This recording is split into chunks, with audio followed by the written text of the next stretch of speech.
گھر واپس آنے پر جب الیاس صاحب اور حلیمہ نے اس کے پاؤں پر چوٹ دیکھی تو دونوں پریشانی اور فکر مندی سے اس کی طرف بڑھے۔ کیا ہوا اور یہ چوٹ کیسے لگی؟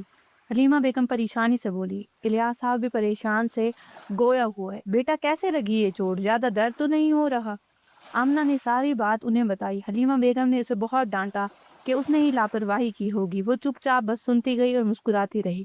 اس کی تکلیف سے اس کی ماں کو بھی تکلیف ہو رہی تھی۔ ان کے جانے کے بعد وہ آفتاب صاحب سے بولی، پاپا اگر مجھے چوٹ لگنے سے مما میرے قریب آتے ہیں تو میں زندگی بھر تکلیف سہنے کے لیے تیار ہوں۔ بیٹا ایسے نہیں کہتے، اللہ نہ کرے تمہیں زندگی میں کبھی کوئی تکلیف ملے۔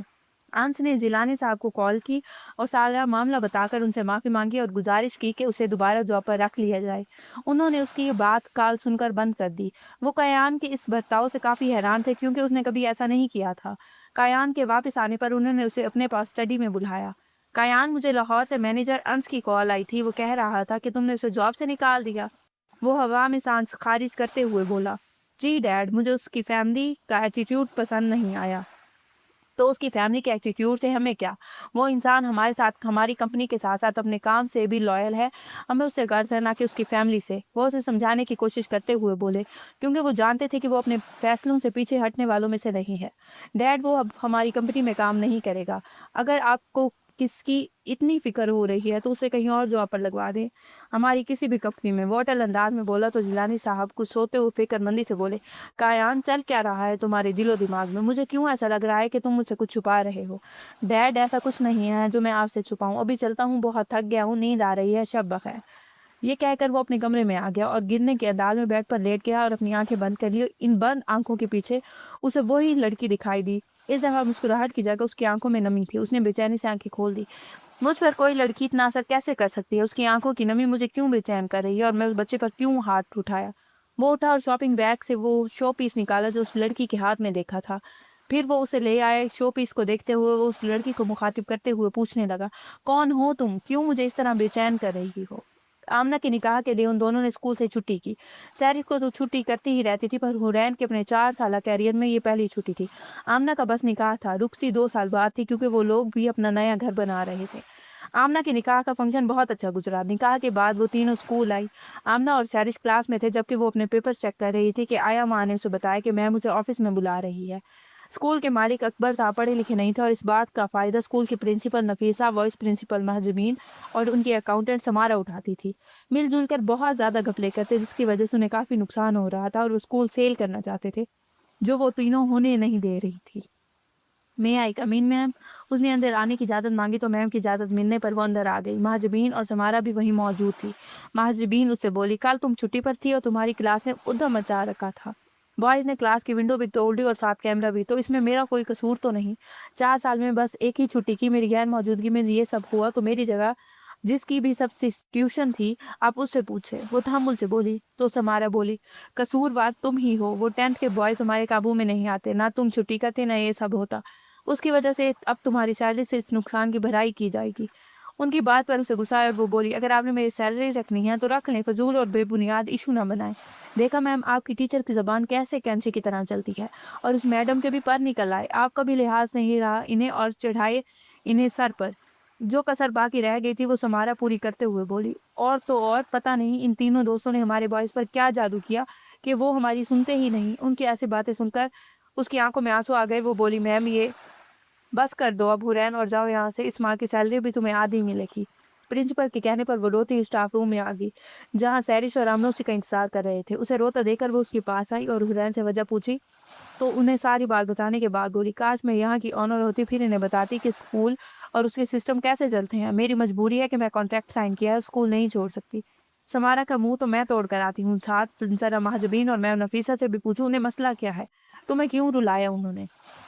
آمنہ غصے سے بولی تو حورین اس کا ہاتھ پکڑ کر روک لیا۔ آمنہ، غصے کرنے کا کوئی فائدہ نہیں، صبر سے کام لو، اس طرح کر کے ہم خود کو خود ہی گرائیں گے۔ اور حورین، یار نہ رو، دیکھنا انہیں بہت جلد ان کے کیے کی سزا ملے گی، اللہ کی لاٹھی بے آواز ہے، اس پر بھروسہ رکھو۔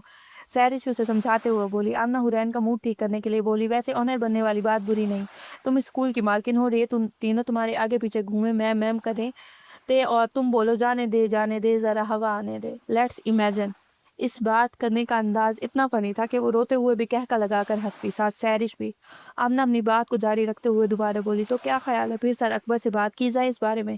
اس کی بات سن کر حورین نے اس کی کمر پر تھپڑ رسید کیا۔ اف ظالم لڑکی، اتنا برا مارا تم نے، پتہ نہیں تمہارے فیوچر ہسبینڈ کا کیا ہوگا، اسے تو تم سے بہت خطرہ ہے، کہیں وہ بیچارہ بھی تھپڑ نہ کھاتا رہے تم سے۔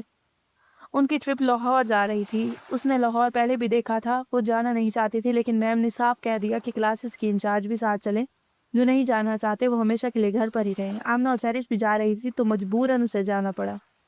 وہ لوگ اس وقت پیکیجز مال میں تھے۔ حورین واش روم سے فریش ہو کر آئی تو آمنہ اور سیرش کافی پریشانی کے عالم میں اس کا انتظار کر رہی تھی۔ اس کے باہر آتے ہی آمنہ بولی، حورین وہ شہر بانو اور مریم نہیں مل رہی۔ وہ پریشان ہو گئی کیونکہ وہ ان کی ذمہ داری تھی۔ نکمیوں، تم لوگ بچوں کو نہیں سنبھال سکتی، اگر میم کو پتہ چلا تو انہوں نے یہیں پر کھڑے کھڑے بغیر کوئی لحاظ کیے انسلٹ کر دینی ہے، اب کیا کریں؟ وہ فکر مندی سے گویا ہوئی، یارو اس طرح پریشان ہونے سے کچھ نہیں ہونا، ہمیں انہیں ڈھونڈنا چاہیے، اس سے پہلے کہ بات میم کے کانوں میں پڑے، وہ یہی کہیں ہوں گی، ہم سب الگ الگ فلور پر چیک کرتے ہیں، ایسے وہ جلدی مل جائیں گے۔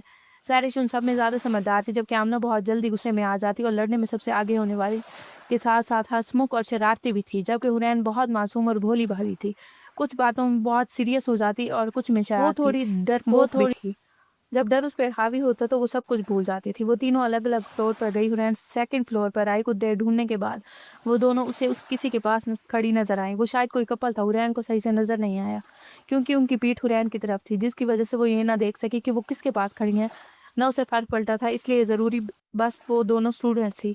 وہ لوگ آمنہ سے نظر بچا کر گھومنے کے لیے اس طرف آ گئی، پر اتنا زیادہ شاپس اور ہجوم کی وجہ سے وہ کھو گئی۔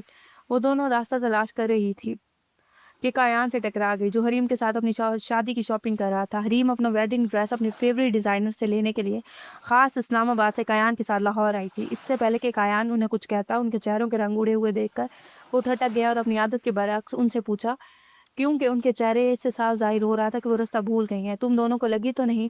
شہر بانو باقاعدہ رونے لگی، جبکہ مریم کایان کو دیکھ کر مریم بے ساختہ سرگوشی کے انداز میں شہر بانو سے بولی، جسے کایان نے بھی سن لیا، یہ سر ہے، ہینڈسم اور سمجھدار ہونے کے ساتھ ساتھ ایک اچھے انسان بھی لگ رہے ہیں، یہ ہماری ہیلپ ضرور کریں گے۔ پھر وہ کایان سے مخاطب ہوئی، سارا آپ ہماری ہیلپ کریں گے؟ مریم کی بات پر بے ساختہ مسکرایا کیونکہ اسے چھوٹی سی بچی سے اس بات کی توقع نہیں تھی۔ وہ مسکراتے ہوئے بولا، ضرور، تم دونوں راستہ بھول گئی ہو اور تمہارے یونیفارم اس بات کی طرف اشارہ کر رہے ہیں کہ تم دونوں کس اسکول کے ساتھ آئی ہو۔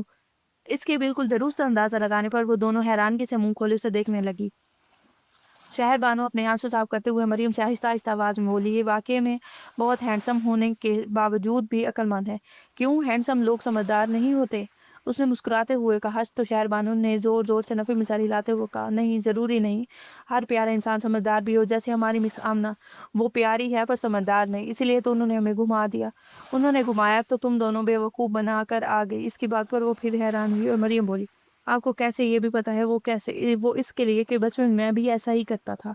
اس کی بات پر وہ دونوں ہنسنے لگی۔ کایان، چلو ہمیں دیر ہو رہی ہے، تم کیا ان سے باتیں کرو رہے ہو، چھوڑو انہیں، یہ اپنا راستہ خود ہی ڈھونڈ لیں گی، ہماری شادی کی شاپنگ ادھوری رہ جائے گی۔ اس کی بات پر کایان اسے کھا جانے والی نظروں سے گھورا، وہ چپ کر گئی، جبکہ اس بات کے جواب میں مریم بولی، یو آر سو مین۔ اس کی بات پر حریم کو بہت غصہ آیا پر کایان کی وجہ سے چپ کر گئی۔ شہر بانو نے اسے کچھ اور بھی کہنے سے روکا، وہ ایسی تھی ہر بات منہ پر کرنے والی۔ کایان کو وہ دونوں کافی پسند آئی۔ مریم نے کایان کو اشارے سے نیچے ہونے کا کہا، جبکہ وہ اس کی طرف جھکا تو مریم نے حریم کی بات سن کر کایان کے کان میں سرگوشی کی، یہ مطلب ہی آنٹی سے آپ کی شادی ہونے والی ہے کیا؟ اس کی بات کے جواب میں اس نے اس بات میں سر ہلائے تو بولی، یہ اچھی نہیں ہے اور آپ بہت اچھے ہیں، آپ جیسے مین مطلب بھی آنٹی ڈیزرو نہیں کرتے۔ اچھا تو پھر کیسے ڈیزرو کرتا ہوں؟ بالکل ہماری پیاری سی ٹیچر کی طرح کی۔ اس کی بات سن کر وہ کہکا لگاتے ہوئے سیدھا ہوا اور بولا، وہی ٹیچر آمنہ جن کو ابھی تھوڑی دیر پہلے نہ سمجھ کہہ رہی تھی، نہیں ان کی شادی ہو گئی، میں تو اس سے پہلے کہ ان کی بات پوری ہوتی اسے ایک پیاری سی غصے بھری آواز سنائی دی۔ شہر بانو اور مریم بھاگ کر اس آواز کی سمت گئی، وہ کایان سے چند ہی قدم دور تھی۔ کایان نے بھی پیچھے مڑ کر دیکھا تو وہ حیران رہ گیا، وہ وہی تھا، مریم۔ شہر بانو ان کے پاس آنے پر وہ غصے سے بولی،